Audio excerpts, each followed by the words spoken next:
नमस्कार बच्चों, स्वागत है आप सभी का सीएचएस शिक्षा स्कूल शिक्षा के इस ऑनलाइन लर्निंग प्लेटफॉर्म पे। तो बच्चे, अगर आप क्लास 11 सीएचएस एंट्रेंस एग्जाम को क्रैक करके बीएचयू के सीएचएस स्कूल से पढ़ाई करना चाहते हैं तो ये वीडियो आपके लिए बहुत ज्यादा इंपॉर्टेंट होने वाली है, क्योंकि इस वीडियो में हम लोग फिजिक्स के सिलेबस के ऊपर जो है बात करने वाले हैं। ठीक है, कि आपके क्लास 11th बायो ग्रुप में या फिर मैथ ग्रुप में फिजिक्स का क्या सिलेबस होने वाला है, किस चैप्टर से किस किस टॉपिक से क्वेश्चन जो है आपके एंट्रेंस एग्जाम में पूछे जाते हैं। ठीक है, चलिए तो सबसे पहले बच्चों मैं आपको बता दूं कि जैसा कि आपको पता है कि class 11th CHS maths group में और बायो ग्रुप में दोनों में 100 क्वेश्चन जो है आते हैं, जिसमें से 25 क्वेश्चन जो है आपके फिजिक्स सब्जेक्ट से पूछे जाते हैं। ठीक है, तो चलिए अब लेट ना करते हुए मैं इसका सिलेबस आपको जो है दिखा देता हूं। देखिए, सबसे पहला जो चैप्टर है आपको पढ़ना है, क्लास 10th का चैप्टर है, वो चैप्टर है आपका लाइट रिफ्लेक्शन एंड रिफ्रैक्शन। अब इस लाइट चैप्टर के अंतर्गत आपको क्या क्या टॉपिक है, ये सारे टॉपिक्स आपके क्लास 10th एनसीईआरटी के हैं। इसके अलावा कुछ जो एक्स्ट्रा टॉपिक है जहां से क्वेश्चंस पूछे जाते हैं, उन टॉपिक्स को भी यहां पे मैंने लिख दिया है। ठीक है, जैसे इंट्रोडक्शन आपका रिफ्लेक्शन ऑफ लाइट हो गया, उसके बाद स्फेरिकल मिरर हो गया, इमेज फॉर्मेशन हो गया, उसके बाद यूजेज ऑफ मिरर्स हो गया, फिर इनका साइन कन्वेंशन हो गया, फिर मिरर फॉर्मूला हो गया, फिर मैग्निफिकेशन हो गया, फिर न्यूमेरिकल्स हो गया, रिफ्रैक्शन ऑफ लाइट हो गया, रिफ्रैक्टिव इंडेक्स हो गया। ठीक है, रिफ्रैक्शन बाय स्फेरिकल लेंसेस हो गया, image formation by spherical lenses हो गया, lens formula, magnification, power of lens और इसके न्यूमेरिकल्स। तो ये इतने टॉपिक्स जो है आपको लाइट चैप्टर के अंतर्गत जो है पढ़नी है। इसके बाद हम लोग दूसरे चैप्टर की बात करें। देखिए, इस पे हिंदी में भी सारी चीजें लिख दी गई है, तो जो हिंदी मीडियम वाले बच्चे हैं वो हिंदी में भी इन सारी चीजों को पढ़ सकते हैं। ठीक है, सेकेंड चैप्टर की तरफ बात करते हैं। तो दूसरा चैप्टर आपका human I and colourful world है। इसमें आपको क्या पढ़ना है, ह्यूमन आई के बारे में पढ़ना है, डिफेक्ट ऑफ विजन, ठीक है, नेत्र दोष। ठीक है, उसके बाद refraction of light through a prism, dispersion of light by a glass prism, atmospheric refraction and scattering of light. तो ये इतनी सारी चीजें पढ़नी है। उसके बाद जो तीसरा आपका चैप्टर है वो आपका इलेक्ट्रिसिटी है, जिसमें आपको इलेक्ट्रिक करंट और सर्किट के बारे में पढ़ना है, पोटेंशियल और पोटेंशियल डिफरेंस के बारे में पढ़ना है, सर्किट डायग्राम और ओम्स लॉ के बारे में। उसके बाद factors affecting resistance of conductor हो गया, resistance of system of resistors हो गया, जिसमें आपको सीरीज कॉम्बिनेशन, पैरेलल कॉम्बिनेशन, ये सारी चीजें पढ़नी है। फिर इनके न्यूमेरिकल्स, ठीक है, उसके बाद heating effect of electric current हो गया और इलेक्ट्रिक पावर। तो ये सारी चीजों को हम लोग जो है इलेक्ट्रिक करंट वाले चैप्टर में पढ़ेंगे। ये सभी अभी के तीनों चैप्टर जो है आपके क्लास 10th एनसीईआरटी के चैप्टर है बच्चे। ठीक है, और इन्हीं का यहाँ पे हिंदी भी लिखा गया है, तो हिंदी वाले बच्चे जो है अच्छे तरीके से हिंदी में इन सारी चीजों को पढ़ सकते हैं। ठीक है, चलिए बाकी नेक्स्ट हम लोग चौथे चैप्टर की बात करते हैं। चौथा चैप्टर आपका फिर से जो है अगेन क्लास 10th एनसीईआरटी की बुक का चैप्टर है। ठीक है, magnetic effect of electric current. ठीक है, जिसमें आपको मैग्नेटिक फील्ड और मैग्नेटिक फील्ड लाइंस के बारे में पढ़ना है। यहीं पे आपको मैं बायो सेवर्ट्स नियम भी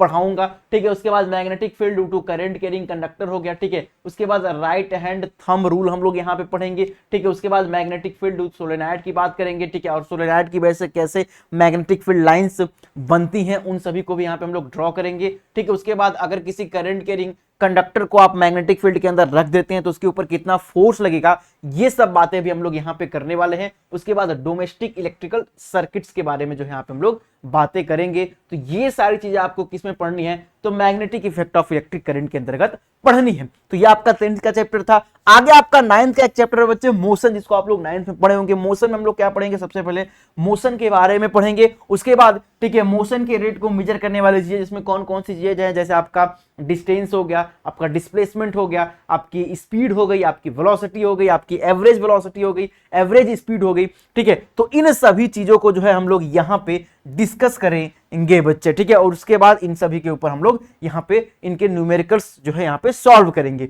उसके बाद हम लोग यहाँ पे क्या बात करेंगे, rate of change of velocity, जिसको हम लोग क्या बोलते हैं, त्वरण या एक्सेलरेशन का नाम देते हैं, वो पढ़ेंगे। और इनका ग्राफ भी हम लोग बच्चे पढ़ेंगे, जो कि बहुत इंपॉर्टेंट है। बहुत सारे बच्चों को ग्राफ समझ में नहीं आता है बच्चे, तो मैं आपको गारंटी देता हूं कि जब हम लोग क्लास में इन सारी चीजों को पढ़ेंगे तो बहुत ही बेहतरीन तरीके से बच्चे जो है इन सबको हम लोग एक करके जो है डिस्कस करेंगे। ठीक है, और सारे के सारे टॉपिक्स आपके क्लियर यहां से हो जाएंगे। उसके बाद हम ग्राफ पे न्यूमेरिकल्स भी यहाँ पे जो है सॉल्व करेंगे। जब इतना चीज हम लोग पढ़ लेंगे उसके बाद हम लोग गति के समीकरण, इक्वेशन ऑफ मोशन यानी गति के 3 समीकरण होते हैं, ठीक है, जैसे v बराबर u प्लस एटी होता है, s बराबर ut plus half eighty square होता है, v स्क्वायर बराबर u स्क्वायर प्लस 2as होता है। ये आपने समीकरण पढ़े होंगे गति के, तो गति के समीकरण के ऊपर भी हम लोग यहाँ पे बात करेंगे। और उसके बाद हम लोग जो है यूनिफॉर्म सर्कुलर मोशन मतलब वृत्तीय गति के बारे में थोड़ा सा बात करेंगे, ठीक है। Uniform circular motion, non uniform circular motion हो गया, सेंट्रीपिटल फोर्स हो गया, ठीक है, सेंट्रीपिटल एक्सेलरेशन हो गया जिसको हिंदी में अभिकेंद्रीय त्वरण, अभिकेंद्रीय बल कहते हैं, ठीक है। उसके बाद स्पर्श रेखीय त्वरण हो गया, ठीक है, टेंजेंशियल एक्सीलरेशन। तो इन सब की बात भी हम लोग यहाँ पे सर्कुलर मोशन के अंतर्गत करेंगे। और उसके बाद जो है इसके हम लोग क्वेश्चंस भी यहाँ पे बच्चे सॉल्व जो है करेंगे। तो ये सारी चीजें हो गई आपके मोशन चैप्टर के अंदर। नेक्स्ट हम लोग बात करते हैं जिसके इसके हिंदी भी लिखे गए हैं, जो बच्चे हिंदी में चाहते हैं तो हिंदी में भी चीजों को पढ़ सकते हैं, ठीक है। चलिए बाकी आगे हम लोग छठवें चैप्टर की बात करते हैं। छठवां जो चैप्टर फिर आपके 9th का ही चैप्टर है, force and law of motion.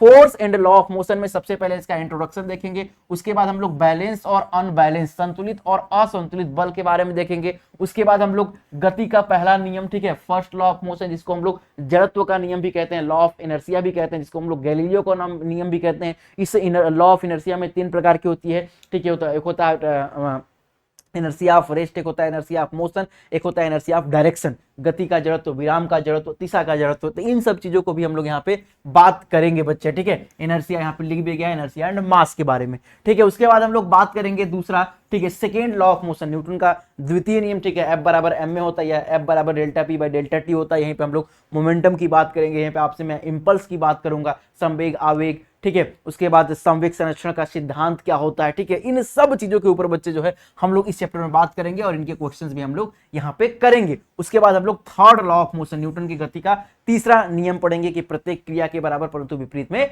प्रतिक्रिया बल लगती है बच्चे, और इसके यहाँ पे जो है क्वेश्चंस भी हम लोग सॉल्व करेंगे। तो ये सारी चीजें जो है आपको, ठीक है, फोर्स और लॉ ऑफ मोशन वाले चैप्टर में पढ़नी है। आगे 7वां चैप्टर बच्चे बहुत इंपॉर्टेंट है, ग्रेविटेशन, गुरुत्वाकर्षण।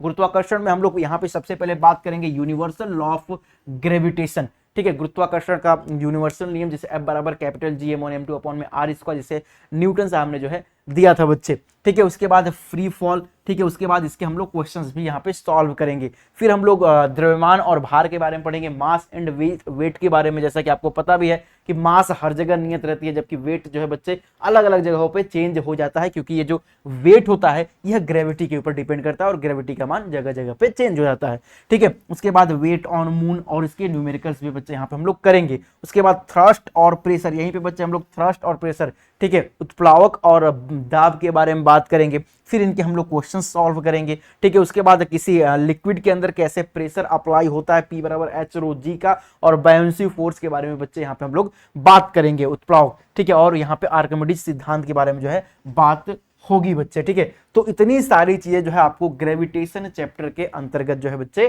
पढ़नी है, ठीक है। चलिए नेक्स्ट हम लोग यहाँ पे बात करते हैं। नेक्स्ट अपना चैप्टर है, इसका हिंदी लिखा गया। नेक्स्ट अपना जो चैप्टर वो है 8वां चैप्टर, वर्क एंड एनर्जी। ये भी आपके 9th का चैप्टर है बच्चे। आप देख सकते हैं कि आपके एंट्रेंस एग्जाम के लिए, ठीक है, 10th तो इंपॉर्टेंट है ही, लेकिन 10th के साथ साथ 9th के चैप्टर भी बहुत इंपॉर्टेंट है बच्चे। 9th से भी क्वेश्चंस आपके एंट्रेंस एग्जाम में सेम वेटेज के साथ जो है पूछे जाते हैं, ठीक है। तो वर्क एंड एनर्जी में सबसे पहले आपको वर्क के बारे में पढ़ना है कि W बराबर क्या होता है, FD cos थीटा। फिर इसके हम लोग क्वेश्चंस भी यहाँ पे हम लोग करेंगे बच्चे। जब हम लोग कार्य वर्क को पढ़ लेंगे तो हम ऊर्जा एनर्जी के बारे में पढ़ेंगे। एनर्जी में हम लोग क्या क्या चीजें पढ़ेंगे, जैसे काइनेटिक एनर्जी यानी गतिज ऊर्जा के बारे में पढ़ेंगे, पोटेंशियल एनर्जी यानी कि स्थितिज ऊर्जा के बारे में पढ़ेंगे, और इसके यहाँ पे हम लोग क्वेश्चंस भी बनाएंगे बच्चे, ठीक है। इसके बाद हम लोग ऊर्जा संरक्षण का सिद्धांत, law of conservation of energy. जैसा कि आपको पता है कि ऊर्जा को न तो उत्पन्न किया जा सकता है न तो नष्ट किया जा सकता है, ऊर्जा को केवल एक रूप से दूसरे रूप में हम लोग बदल सकते हैं। तो law of conservation of energy पढ़ेंगे। उसके बाद rate of doing of work पढ़ेंगे। तो ये सारी चीजें जो है बच्चे हम लोग वर्क एंड एनर्जी वाले चैप्टर में पढ़ेंगे। और 9वां जो लास्ट चैप्टर है वो आपका साउंड है। साउंड में हम लोग पढ़ेंगे सबसे पहले प्रोडक्शन ऑफ साउंड, की साउंड को कैसे प्रोड्यूस किया जाता है, वाइब्रेशन के थ्रू, आपको पता ही होगा, ठीक है, कंपन के द्वारा साउंड को प्रोड्यूस किया जाता है। उसके बाद साउंड की कैरेक्टरिस्टिक, साउंड वेव की कैरेक्टरिस्टिक, साउंड वेव के क्या क्या गुण है। अब ये कैरेक्टरिस्टिक का मतलब क्या है कि यहीं पे मैं आपको सारी चीजें पढ़ा दूंगा कि एम्पलीट्यूड क्या होता है, वेवलेंथ क्या होता है, टाइम पीरियड आवर्तकाल क्या होता है, फ्रीक्वेंसी आवृत्ति क्या होती है, ठीक है, आवर्तकाल और आवृत्ति में क्या संबंध है, relation between time period and frequency हो गया। उसके बाद आपका जो है ठीक है, वेग और तरंग दैर्ध्य में क्या संबंध है, ठीक है, फ्रीक्वेंसी के साथ क्या रिलेशन है, v बराबर एफ इंटू लैम्डा। तो ये सारी चीजें बच्चे हम लोग यहाँ पे कैरेक्टरिस्टिक में इनके हम लोग पढ़ेंगे बच्चे। पिच क्या होती है, ठीक है, ये सारी चीजें हम लोग कैरेक्टरिस्टिक में यहाँ पे बात करेंगे 2 लेक्चर में। उसके बाद यहाँ पे हम लोग इसके क्वेश्चंस न्यूमेरिकल्स बनाएंगे। उसके बाद हम लोग रिफ्लेक्शन ऑफ साउंड के बारे में पढ़ेंगे बच्चे। इस साउंड, जैसे आप किसी कमरे में आप जाते हैं बच्चे, ठीक है, तो अगर कमरा बंद हो, खाली हो, तो जब आप चिल्लाते हैं तो कमरे की दीवारों से आवाज टकरा करके फिर से आपको रिवर्स आती है, रिवर्स बैक आती है। तो वही रिफ्लेक्शन ऑफ साउंड है, ध्वनि का परावर्तन है। जैसे प्रकाश का परावर्तन होता है, वैसे ही ध्वनि का परावर्तन भी बच्चे हम लोग यहाँ पे पढ़ेंगे। यहीं पे हम लोग थोड़ा इको साउंड के बारे में भी थोड़ा सा हम लोग पढ़ेंगे, जिसको हम लोग प्रतिध्वनि कहते हैं, ठीक है। उसके बाद रेंज ऑफ हियरिंग हो गया, और यहाँ पे इसके हम लोग क्वेश्चंस बच्चे बनाएंगे। तो ये सारे के सारे जो है चैप्टर्स हो गए जो आपके 9th और 10th दोनों से मिला करके बच्चे CHS क्लास 11th, ठीक है, फिजिक्स पोर्शन में पूछे जाते हैं। मैं आपको फिर से बता दूं बच्चे कि फिजिक्स में, ठीक है, मैथ ग्रुप और बायो ग्रुप, ठीक है, दोनों में 25-25 क्वेश्चन जो है बच्चे फिजिक्स में पूछे जाते हैं, ठीक है। चलिए, अगर हम लोग यहाँ पे इसकी हिंदी है, ठीक है बच्चे, अगर आप तैयारी करना चाहते हैं हमसे जुड़ करके बच्चे, तो मैं आपको बता दूं कि CHS एंट्रेंस एग्जाम में सबसे ज्यादा सिलेक्शन देने वाला बच्चे CHS शिक्षा स्कूल शिक्षा का प्लेटफॉर्म है। ये हमारे आप सिलेक्शन देख सकते हैं कि हमारे 9th में इतने सारे भर भर के सिलेक्शन जो है यहाँ पे आए हुए हैं बच्चे, ठीक है। और अगर 9th की बात करें बच्चे, ये देखिए भर भर के रिजल्ट आए हुए हैं 9th के। उसके बाद यहाँ पे देखिए 11th एंट्रेंस एग्जाम में भी बच्चों ने सिलेक्शन दिए हैं। हमने फर्स्ट रैंक भी बच्चे जो है 11th एंट्रेंस एग्जाम में दिया हुआ है। तो कहीं भी आपको नहीं जाना है। अगर आप BHU के CHS स्कूल के पढ़ने का सपना साकार करना चाहते हैं बच्चे, तो आंख बंद करके हमारे ऊपर भरोसा करिए, हम आपको जरूर आपके CHS स्कूल में पहुंचाने की जिम्मेदारी लेते हैं बच्चे, ठीक है। ये हमारे सिलेक्शन देख सकते हैं आप, क्लास 11th का रिजल्ट है, ठीक है। उसके बाद बच्चे अगर आप हमसे जुड़ करके तैयारी करना चाहते हैं तो हमारा अभिमन्यु बैच भी आ चुका है बच्चे, ठीक है। और इस बैच की प्राइस है 9th और 11th के लिए आपका 2600 रुपए बच्चे, ठीक है। और अगर ये आप कोड आप अप्लाई करते हैं तो अभी इस पे ऑफर चल रहा है, और इस ऑफर के अंदर ये जो है आपको बैच जो है उपलब्ध हो जाएगा, ठीक है। और ये ऑफर मात्र 22 जुलाई है। 22 जुलाई से जो है इस बैच की क्लासेस भी स्टार्ट हो जाएंगी बच्चे, ठीक है। तो अभी लेट मत करिए, ठीक है।